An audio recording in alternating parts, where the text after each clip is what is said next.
JoJo All-Star Battle was destined to fail before it even released. Today I want to talk about the current state of JoJo. I have much better videos planned in the future, but those kind of take a while to edit because I'm still new to this whole thing. So in the meantime, I like to fill the gap with these little videos. This is a game that I really wanted to succeed. I'm a big JoJo fan and a fighting game fan, so when this game was announced, I was hyped. I literally hyped up this game to everybody, and I thought it was going to be the next big fighter, but Bandai took one look at this game and said, "You guys remember those boardroom meeting memes where the businessman asks everybody for ideas to make more money?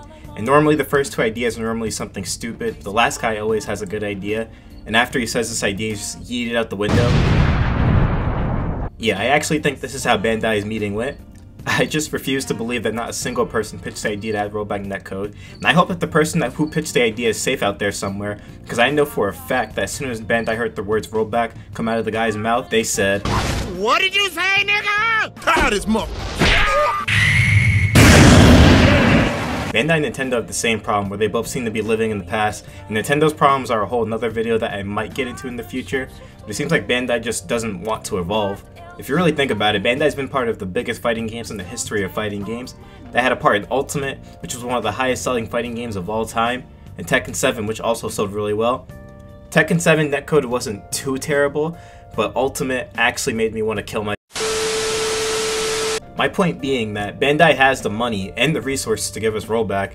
They just kind of choose not to, which doesn't make sense to me. We're getting to a point where rollback is going to end up being the standard, and not having it at all is going to be a death wish for fighting games.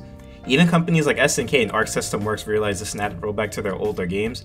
I feel like a lot of people bought this game thinking that they would add it in the future. I played the demo of this hoping that the online would be fixed, and when it wasn't, to be honest, I just wasn't surprised at all. And obviously that decision affected the game. After the last 30 days, this game only managed to average 844 players, and I guarantee that number is only going to keep going down, which is unfortunate because this game is actually really good. And I've said it before, but whether this game succeeds or not is completely up to Bandai.